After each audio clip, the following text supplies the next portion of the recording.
Hello my loves and welcome back to my channel. So this morning I decided that I'm going to do a little bit of a makeup, just a nice natural makeup, the kind of makeup that you want to do really quickly in the morning, that you maybe just want to chuck a bit of something on so that you feel okay to run to the shops, do your errands, but without doing a full face of makeup. And I've got a lovely new product to show you as well, something that I'm trying for the first time for myself that I really want to have a go at. But again, it's a tinted moisturiser that's quite natural, so without having a full heavy makeup with foundation and everything. So first of all, I'm just gonna, sorry, my hair's still a little bit damp from the shower. I'm just gonna clip my hair back. I just thought it'd be a nice time to start to introduce a bit of makeup. I don't know about you, but since lockdown, we're still towards the end of lockdown, hopefully, I just really feel like I'm ready to start putting a bit of something on my face again. So first product, I've already got my Sublime Skin serum, eye cream and face cream on, so my face is all prepped. I would normally put a primer on if I was going to do a full foundation, because obviously it stops it from sitting in your lines, but I'm not going to worry about that because this product I'm going to use, it's kind of like a moisturiser, it is like skincare, so we're not going to worry too much about that. So I'll show you my new Sublime Skin CC cream. Now, I'm sorry, it is backwards because I'm using my iPhone and obviously I've just turned the camera around, but my Sublime Skin Colour Perfect, so it's a CC cream, so kind of like a tinted moisturiser, but it's also got an SPF 50 in it, so it comes like this, it's a little tube. And if I just tell you a little bit about Sublime Skin range as a whole, so I use the whole range, but I've never used this product itself before. So the range is for anti-aging. It is for anybody who is concerned with lines, wrinkles and loose skin. It helps to support the 3 pillars of the skin. So that is your water, your oil and your proteins within the skin. So with the water, it has hyaluronic acid, and I'm sure everybody knows about hyaluronic acid these days. It's a buzzword, it's everywhere. All your skincare brands, hair care brands, they're all using it. But in our Sublime Skin range, there is 3 different types of hyaluronic acid. So you have one that is a really big molecule that sits on the surface of the skin, attracts moisture from the atmosphere around you and helps to plump those lines and wrinkles kind of immediately. So it gives an immediate filling effect. Then there is a smaller molecule which goes deeper into the skin, travels into those deeper layers, and that helps to increase the water level deeper within the skin. Again, eventually as it moves its way up, it has a more plumping effect. And then there's also a cross-linking hyaluronic acid which supports between the skin cells, so you're getting a triple whammy to help increase the moisture, increase the water, and that really is there for your fine lines and wrinkles. If you look at my eyes, I don't know if you can see that very well, I find the hyaluronic acid in the eye cream works instantly on me. I love the effect it gives. Then we have a plant extract that helps with the proteins within the skin called Plantago lanceolata, and that's basically an ingredient, a plant extract that they found helps to block microRNA, which is something that's found in every cell, but it's what causes the cells to die early. So when we have lifestyle factors like the sun, like drinking alcohol, smoking, all those things, they damage the skin, and it's the microRNA that causes the skin cells to start to break down and die early.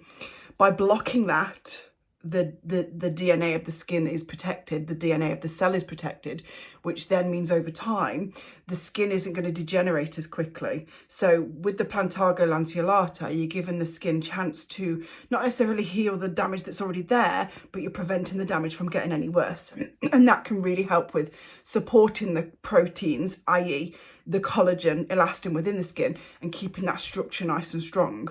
Then lastly, we have peony extract, which is redensifying. So that helps with plumping, lifting, really good for that looser, sagging skin that we often get around, you know, not too much there yet, but it comes to us all eventually. If anything, just a little bit on my eyelids are quite loose to what they used to be.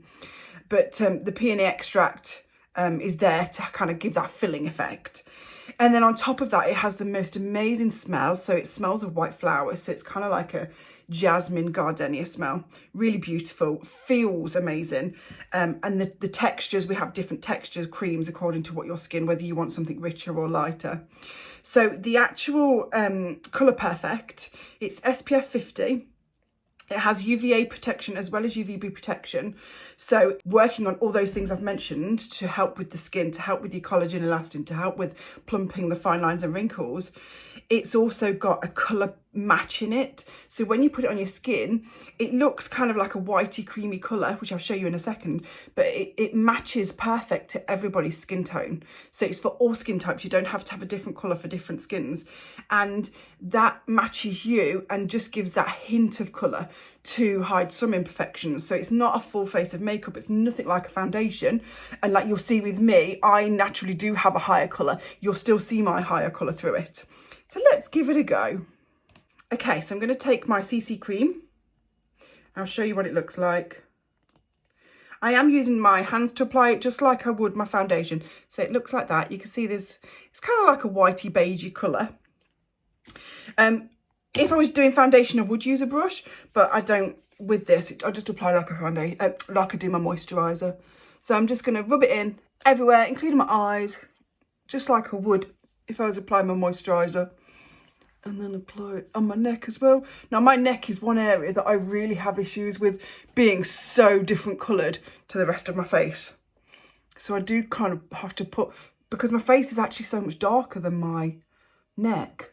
So I do have to be really careful. If I match my face, my neck looks really funny.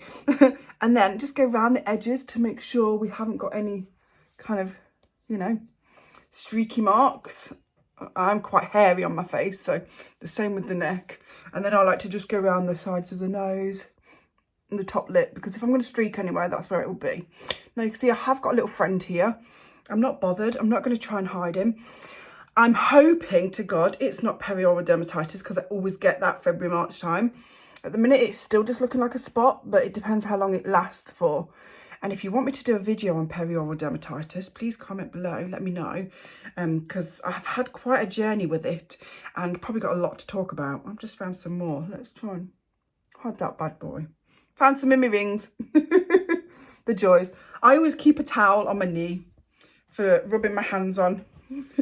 So you can see there, it's just, it feels like a moisturiser. It feels absolutely gorgeous.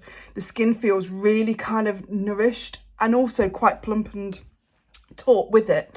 But it's got a little bit of a hint of colour, just enough for if you want to feel like you've got something on and you want to feel like you're slightly made an effort for the day. Then I'm just going to apply my Youngblood blush.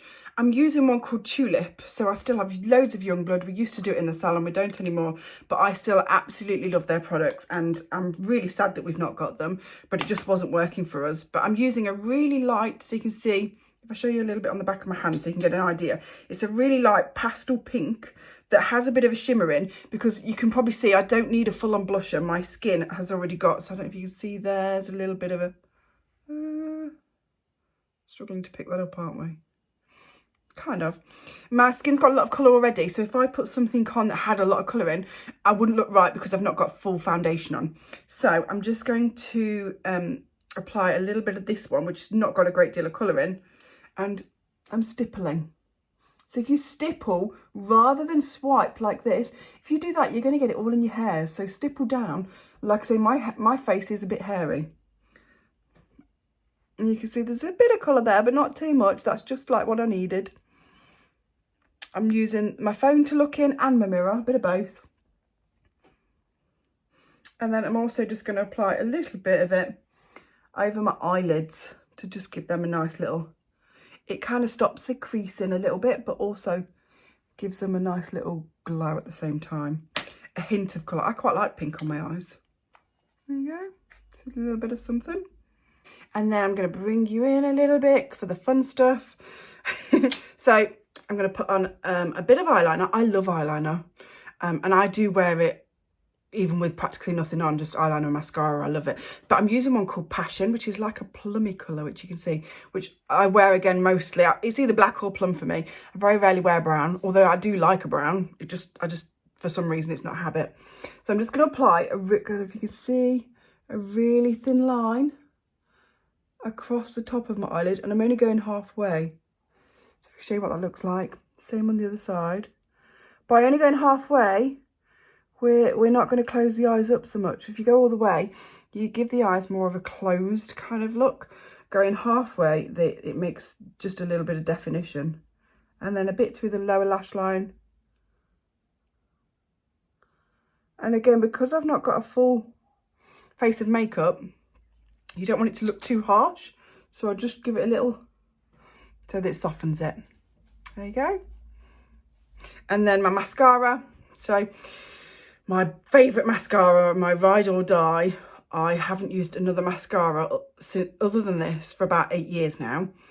I love it. It's the Comfort Zone's Essential Mascara.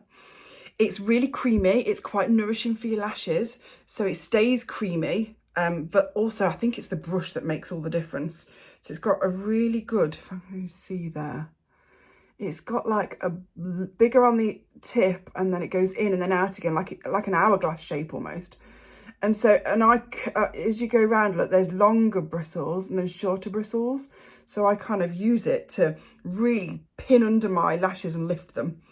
And I think this is why I get such good results. Those that have had makeup done with me will know what I do. But I don't have large lashes myself. I don't know if you can see, they're not that long. I'm not blessed with big lashes from my genetics. It's all in this brush. So I do one layer to begin with. I just hope you can see this well. One layer underneath, and then I come on top as well. Don't laugh at the mascara face. So I'm coating under and over and gradually working my way in to the inner corner of the eye. And then just lift them up a bit. Now, by coating on both sides, you're thickening the lash, giving it more dense on each side, so it's more bendable, more pliable.